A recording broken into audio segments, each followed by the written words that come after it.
യേശു ഒരു വീട്ടിലേക്ക് വന്നാൽ ആ വീടിൻ്റെ അവസ്ഥ ആ സെക്കൻഡ് വരെ എന്തായിരുന്നുവോ അത് അടിമുടി വ്യത്യാസപ്പെടും. വിശുദ്ധ തിരുവെഴുത്തിൻ്റെ ആധാരത്തിൽ യേശു കാലുകുത്തിയ വീടുകളുടെ അവസ്ഥ മാറിയതിൻ്റെ വലിയ അത്ഭുത ചരിത്രങ്ങൾ നമുക്ക് വായിപ്പാൻ കഴിയുന്നുണ്ട്.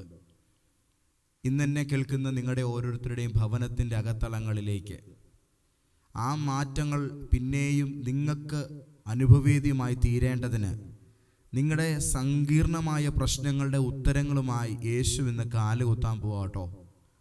വലിയ സന്തോഷത്തോടുകൂടെ ഇന്നത്തെ പ്രവചന ദൂതിലേക്ക് ലോകമെങ്ങും എന്നെ കേൾക്കുന്ന എല്ലാ സ്നേഹനിധികളായ സഹോദരങ്ങൾക്കും നമ്മുടെ കർത്താവും രക്ഷിതാവുമായ യേശു ക്രിസ്തുവിൻ്റെ നിസ്തുല്യ നാമത്തിൽ ഞാൻ വന്ദനം അറിയിക്കട്ടെ.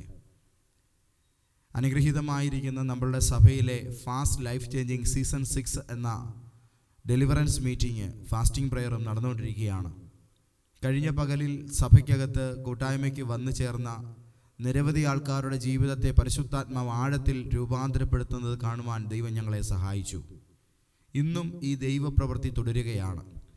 നിങ്ങൾ ലോകത്തിൻ്റെ ഏത് കോണിലാണെങ്കിലും നമ്മുടെ ലൈവ് ഇന്ന് കാണാനും തത്സമയം ആ ശുശ്രൂഷ ആസ്വദിക്കുവാനും ദൈവകൃപ അനുഭവിപ്പാനും ഞാൻ നിങ്ങളെ ആഹ്വാനം ചെയ്യുന്നു. കൂടാതെ ഇന്ന് പകൽ കർത്താവിൽ പ്രസിദ്ധനായ കർത്താവിൻ്റെ ദാസൻ പാസ്റ്റർ ബെന്നി ജോസഫ് മല്ലപ്പള്ളി നമ്മുടെ സഭയിൽ നമ്മെ ശുശ്രൂഷിക്കുവാനായി എത്തുന്നുണ്ട്. മീറ്റിങ്ങുകൾക്കായിട്ട് നിങ്ങൾ വരിക. കോട്ടയത്ത് MK ടവറിൽ നടക്കുന്ന ലോഗോസ് ജംഗ്ഷനിൽ പോലീസ് പരേഡ് ഗ്രൗണ്ടിനടുത്തുള്ള MK ടവറിലാണ് നമ്മുടെ ശുശ്രൂഷ നടക്കുന്നത്. നിങ്ങൾ അതിലേക്ക് വരുവാൻ ഉത്സാഹിക്കുമല്ലോ. നമുക്ക് ദൂതിലേക്ക് വരാം. നമ്മുടെ വാഴ്ത്തപ്പെട്ട കർത്താവ് ഈശോ മശിഹ തൻ്റെ ഐഹിക ശുശ്രൂഷ കാലത്ത് അവിടുന്ന് സന്ദർശിച്ച 7ഓളം ഭവനങ്ങളെക്കുറിച്ചുള്ളതായ വിശദീകരണം വിശുദ്ധ തിരുവെഴുത്ത് നമുക്ക് നൽകുന്നുണ്ട്. യേശു ഓരോ വീട്ടിൽ കാലുകുത്തുമ്പോഴും ആ വീടിൻ്റെ അവസ്ഥ കണ്ണുനീർ നിറഞ്ഞതോ പുറത്ത് മറ്റൊരാൾക്ക് വിശദീകരിപ്പാൻ കഴിയാത്ത വിധമോ വേദനയിലൂടെ കടന്നു പോകുന്നൊരു ഘട്ടമായിരുന്നു. എന്നാൽ യേശുവിൻ്റെ സന്ദർശനത്തോടുകൂടെ അതാത് സമയങ്ങളിൽ ഓരോ ഭവനങ്ങൾക്കും അനിവാര്യമായിരിക്കുന്ന മാറ്റങ്ങൾ നൽകിക്കൊണ്ട് കർത്താവ് തൻ്റെ ശ്രേഷ്ഠതയും മഹിമയും വെളിപ്പെടുത്തിയതായിട്ട് ദൈവവചനം നമ്മയോട് പറയുന്നു. ഞാനൊരു ദൈവാലോചന നിങ്ങളോട് പറയാം. യേശു നിങ്ങളുടെ ഭവനത്തിൽ കാലുകുത്തുമ്പോൾ അത് വെറും ഒരു സന്ദർശനമായി ഒതുങ്ങിപ്പോവുകയില്ല. പിന്നെയോ നിങ്ങളിപ്പോൾ അഭിമുഖീകരിക്കുന്ന ഏറ്റവും സംഘർഷിതമായിരിക്കുന്ന പ്രശ്നത്തിൻ്റെ കൃത്യമായിരിക്കുന്ന ഉത്തരവും പരിഹാരവും നൽകുവാനായിട്ടായിരിക്കും അവിടുന്ന് നിങ്ങളുടെ ഭവനത്തിൽ ഇന്ന് പകൽ കടന്നു വരുന്നത്. യേശു നമ്മുടെ ജീവിതത്തിലേക്കോ നമ്മുടെ ഭവനത്തിലേക്കോ കടന്നു വരുന്നത് ആ 33.5 വയസ്സുള്ള മനുഷ്യ ശരീരത്തിൽ തന്നെ ആകണമെന്ന് യാതൊരു നിർബന്ധവുമില്ല. അവിടുന്ന് അദൃശ്യനായി വരും. പ്രാർത്ഥിക്കുമ്പോൾ നിങ്ങളുടെ പ്രാർത്ഥനയ്ക്ക് ഉത്തരം നൽകുവാനായി നിങ്ങളുടെ പ്രാർത്ഥനാ മുറിയിൽ അവിടുന്ന് ഇറങ്ങി വരും. നിങ്ങളിപ്പോൾ കേൾക്കുന്ന ഈ വചനം യേശുക്രിസ്തുവിൻ്റെ യാഥാർത്ഥ്യമായ രൂപമാണ്. ഈ വചനത്തിലൂടെ ഒരു ശബ്ദമായി അവിടുന്ന് നിങ്ങളുടെ ഭവനത്തിലേക്ക് കടന്നു വരും. അതുകൊണ്ട് കണ്ണുകൾ കൊണ്ട് എനിക്ക് വ്യക്തമായി കാണാൻ കഴിയുന്നില്ല എന്ന് വെച്ച് യേശുവിൻ്റെ സന്ദർശനം നടക്കുന്നില്ല എന്ന് ആരും കരുതരുത്. വ്യക്തമായും സ്പഷ്ടമായും ഞാൻ നിങ്ങളോട് പറയട്ടെ, അവിടുത്തെ സന്ദർശനം നിങ്ങളുടെ ഗൃഹാങ്കണങ്ങളിൽ ഇന്ന് പകൽ നടക്കാൻ പോവുകയാണ്.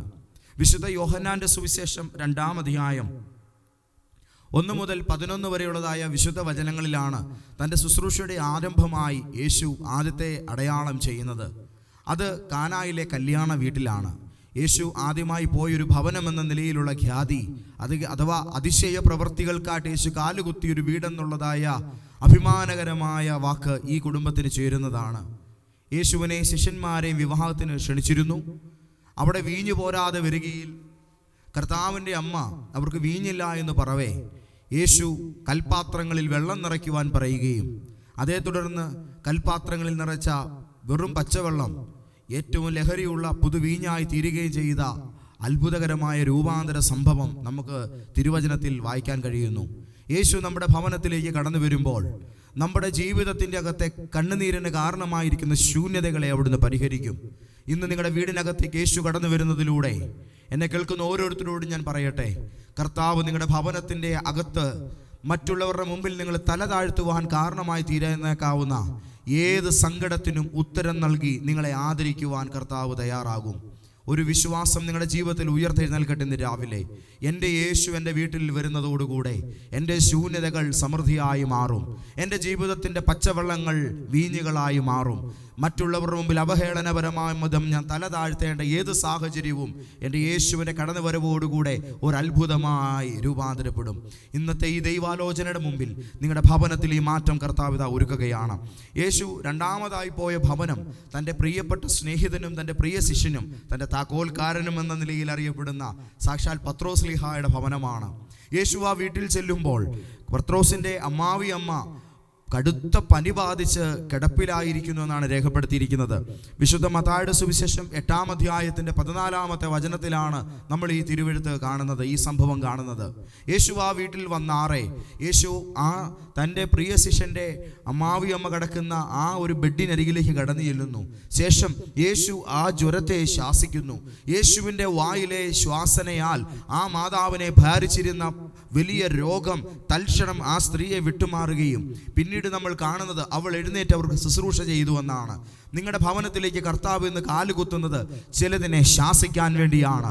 നിങ്ങളുടെ ഭവനത്തിൽ നിങ്ങളെ ഇരുത്തിക്കളയുന്ന, ചിലരെ ശയ്യകളിൽ കിടത്തിക്കളയുന്ന, ഒരിക്കലും എഴുന്നേൽക്കരുത് എന്ന നിലയിൽ നിങ്ങളുടെ ജീവിതത്തിൻ്റെ ആരോഗ്യപരമായ മേഖലകളെ, നിങ്ങളുടെ ജീവിതത്തിൻ്റെ സാമ്പത്തിക മേഖലകളെ, നമ്മുടെ ജീവിതത്തിൻ്റെ സന്തോഷ മേഖലകളെ ഒരേപോലെ ബാധിക്കുന്ന, കാർന്നു തിന്നുന്ന ഏത് രോഗാവസ്ഥയും ഏത് രോഗശാപബന്ധനത്തെയും അമർച്ച ചെയ്യുവാനായി കർത്താവ് ഇന്ന് നമ്മുടെ ഗ്രഹങ്ങളിലേക്ക് കടന്നു വരികയാണ്. യേശുവിൻ എന്നെ കേൾക്കുന്ന നിങ്ങളുടെ ഭവനത്തിലേക്ക് കടന്നു വരുന്നു. ആ യാത്ര, യേശുവിൻ്റെ ആഗമനം ഒരു പുതിയ ഉദ്ദേശത്തോടു കൂടെയാണ്. ഇന്ന് വരെ നിന്റെ ഭവനത്തിൻ്റെ അകത്ത് നീ അടിഞ്ഞുകൂടി കിടന്നതായ അന്തരീക്ഷത്തിനൊരു മാറ്റം വരുത്തിയിട്ട് നിങ്ങളെ കരം പിടിച്ച് എഴുന്നേൽപ്പിക്കുക. ഇത് കർത്താവിൻ്റെ ഒരു ലക്ഷ്യമാണ്. യേശു ആ ജ്വരത്തെ ശാസിച്ചതിനെ തുടർന്ന് ആ സ്ത്രീക്ക് വന്ന, ആ അമ്മയ്ക്ക് വന്ന മാറ്റം ബൈബിൾ എഴുതിയിരിക്കുന്നു. അവൾ എഴുന്നേറ്റ് അവർക്ക് ശുശ്രൂഷ ചെയ്തു. അതായത് ആ പനി എന്ന രോഗത്താൽ ബാധിതയായി കിടന്നുപോയിടത്തു നിന്നും ഒരു ശുശ്രൂഷകയായി എഴുന്നേൽക്കുന്ന തലത്തിലേക്ക് ദൈവം അവളുടെ ജീവിതത്തെ രൂപാന്തരപ്പെടുത്തി. ചില കിടന്നുപോയ, ഇരുന്നുപോയ, എവിടേക്കോ ബന്ധിക്കപ്പെട്ടു പോയ ചില മനുഷ്യരെ തേടി ഇന്ന് രാവിലെ കർത്താവ് നിങ്ങളുടെ ഗ്രഹങ്ങളിലേക്ക് കടന്നു വരികയാണ്. ആ ആഗമനത്തോടുകൂടെ ചിലർ പുതിയ ചില നിയോഗങ്ങൾ ഏറ്റെടുക്കും. ദൈവം ചില ഉത്തരവാദിത്തങ്ങളിൽ ചിലരെ മാനിക്കുവാൻ അത് കാരണമായി തീരും. യേശുവിൻ്റെ കടന്നുവരവോടുകൂടെ ഇന്ന് വരെ നിങ്ങളുടെ ജീവിതത്തിൽ നിങ്ങൾക്ക് ലഭിക്കാത്ത പുതിയൊരു ആരോഗ്യം, പുതിയൊരു ഉണർവ്, പുതിയൊരു ഉത്സാഹം, പുതിയൊരു ചിന്താരീതി, പുതിയൊരു മാർഗദർശനം അത് ഇന്ന് പകൽ രൂപപ്പെട്ടു വരികയാണ്. യേശു വരുന്നത് കേവലം ഒരു സഞ്ചാരിയെ പോലെയോ ഒരാതിഥേയനെ പോലെയോ കടന്നു വന്നിട്ട് ഒഴിഞ്ഞു മാറി പോകുവാനല്ല. അതിലുപരിയായി നിങ്ങളുടെ ജീവിതത്തിൻ്റെ അകത്തളങ്ങളിലേക്ക് കടന്നു വന്നിട്ട് അവിടെ എന്ത് മാറ്റമാണോ ഉണ്ടാക്കേണ്ടത്, ഏത് രൂപാന്തരമാണോ സൃഷ്ടിക്കേണ്ടത്, ആ ദൈവപ്രവൃത്തിയെ നിങ്ങളുടെ ഭവനത്തിൻ്റെ അകത്ത് രൂപപ്പെടുത്തി മാത്രമേ ഇന്ന് അവിടെ നിന്ന് മടങ്ങുകയുള്ളൂ. ധൈര്യത്തോടും വിശ്വാസത്തോടും പറ, യേശു വരുന്നുണ്ട്. അവസ്ഥകൾക്ക് ഇന്ന് മാറ്റമാണ്. ഒന്നാമത്തെ ഭവനത്തിൽ യേശു വന്നപ്പോൾ അവിടുത്തെ ശൂന്യത മാറി. സമൂഹത്തിന്റെ നടുവിൽ തല താഴ്ത്തേണ്ടിയിരുന്ന ഒരു വലിയ വിഷയത്തിൽ നിന്നും അഭിമാനത്തോടെ തല ഉയർത്തത്തക്ക വിധം യേശുവിന്റെ ആഗമനം ആ കുടുംബത്തിന് ഒരു താങ്ങായി, തണലായി, തുണയായി തീർന്നു. ഹല്ലേലൂയ. രണ്ടാമത്തെ ഭവനത്തിൽ യേശു കടന്നു വരുന്നു.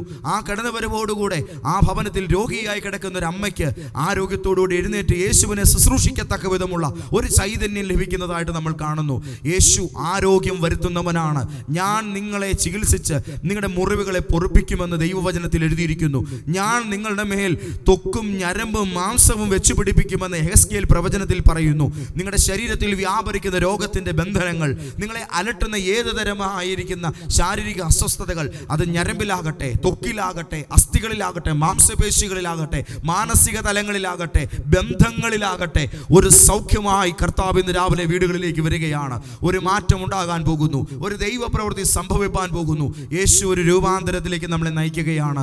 നമുക്ക് പ്രാർത്ഥിക്കാം. ഞങ്ങളുടെ ദൈവമേ, സ്വർഗസ്ഥ പിതാവേ, ഞങ്ങളുടെ ഗൃഹാങ്കണങ്ങളിലേക്ക് അവിടുന്ന് ആഗതനാകുന്നത് വെറുതെ ഒരു സഞ്ചാരിയായിട്ടല്ല. ഞങ്ങളുടെ വീട്ടിൽ വന്ന് അനേകായിരങ്ങളോ നൂറുകണക്കിന് ആൾക്കാരോ കാലുകുത്തിയിട്ടുണ്ടാകാം. ഞങ്ങളുടെ പരിചയക്കാർ വരുന്നു, ഞങ്ങളുടെ സ്നേഹിതർ വരുന്നു. പക്ഷേ അതുപോലെയല്ല, ഒരു ബന്ധുക്കൾ വരുന്നത് പോലെയല്ല, അപരിചിതർ കാലുകുത്തുന്നത് പോലെയല്ല. യേശു വരുന്നത് ചിലത് സംഭവിപ്പിക്കുവാൻ വേണ്ടിയാണ്.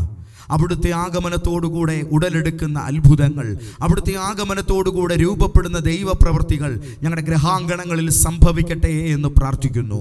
ഈ മാറ്റത്തിനായി ഞങ്ങളുടെ ജീവിതത്തിൻ്റെ കതകുകളെ ഞങ്ങൾ തുറക്കുകയാണ്. ഞങ്ങളുടെ ഭവനം ഇന്ന് യേശുവിൻ്റെ ആഗമനത്തിനായി ഞങ്ങൾ ഓപ്പൺ ചെയ്ത് പ്രാർത്ഥിക്കുന്നു. കർത്താവേ, ലോകത്തിൻ്റെ നാനാ കോണുകളിൽ ഇന്ന് ഈ വചനം കണ്ടതിനോടുകൂടെ പ്രാർത്ഥിക്കുന്ന എല്ലാ പ്രിയ മക്കളെയും യേശുവിൻ നാമത്തിൽ അനുഗ്രഹിക്കുകയാണ്. ഇവരുടെ ജീവിതത്തിൽ ശക്തമായ മാറ്റങ്ങൾ, വഴിത്തിരിവുകൾ ഉണ്ടാകട്ടെ. സന്തോഷങ്ങളാൽ ഓരോ ജീവിതങ്ങളും നിറയട്ടെ. പിതാവേ, അങ്ങയുടെ നാമത്തിൽ ഞാനിവരെ അനുഗ്രഹിക്കുകയാണ്. വീടുകളുടെ അവസ്ഥ, അവരുടെ അന്തസ്സിന് ഭംഗം വരുത്തുന്ന വിധത്തിലുള്ളതായ സങ്കടങ്ങൾ, പ്രശ്നങ്ങൾ സകലതും ഇന്ന് പകൽ യേശുവിൻ നാമത്തിൽ മാറി മറിയട്ടെ. സമാധാനം നിറയും, സന്തോഷങ്ങൾ വ്യാപിക്കും. പ്രാർത്ഥന കേട്ടിവരെ അനുഗ്രഹിക്കുകയാൽ നന്ദി. യേശു മിശിഹായുടെ നാമത്തിൽ തന്നെ. ആമേൻ, ആമേൻ, ആമേൻ. പ്രിയപ്പെട്ടവരെ, കഴിഞ്ഞ ദിവസങ്ങളിൽ പറഞ്ഞതുപോലെ ഈ മാർച്ച് മാസം 3-ാം തീയതി മുതൽ കർത്താവിൻ്റെ കൃപയാൽ ദോഹയിൽ നമ്മൾ ഒരുമിച്ച് ഒത്തുചേരുകയാണ്. ദോഹയിലുള്ളതായ അഗപ്പെ വർഷിപ്പ് സെൻറ്ററിൽ അവിടെ നടക്കുന്ന ഫാസ്റ്റിംഗ് പ്രയറിൽ ദൈവവചനം ശുശ്രൂഷിക്കുവാനും വിടുതൽ ശുശ്രൂഷകൾ നിർവഹിക്കുവാനും നിങ്ങൾക്ക് വേണ്ടി പ്രാർത്ഥിക്കുവാനുമായി ആ ദൈവസഭയുടെയും കർത്താവിൻ്റെ ദാസൻ ലാലു പാസ്റ്ററുടെയും ക്ഷണം സ്വീകരിച്ച് ഞാൻ അവിടേക്ക് വരുന്നു. നമുക്ക് ഒരുമിച്ച് ദൈവകൃപ അനുഭവിക്കുവാൻ അവിടെ ഒത്തുചേരാം. ദോഹയിലുള്ള, ഖത്തറിലുള്ള എല്ലാ ദൈവമക്കളുടെയും അറിവിലേക്കായിട്ട് ഈ കാര്യം പറയട്ടെ. ദൈവവചനത്തിൻ്റെ സമൃദ്ധിയിൽ നമുക്ക് ചില മണിക്കൂറുകൾ അവിടെ ആകാം. കർത്താവ് ധാരാളമായി നിങ്ങളെ അനുഗ്രഹിക്കട്ടെ. ദൈവപിതാവിൻ്റെ സ്നേഹം, യേശു രാജാവിൻ്റെ കൃപ, പരിശുദ്ധ റൂഹായുടെ കൂട്ടായ്മ നിങ്ങളോടുകൂടി ഉണ്ടായിരിക്കുമാറാകട്ടെ.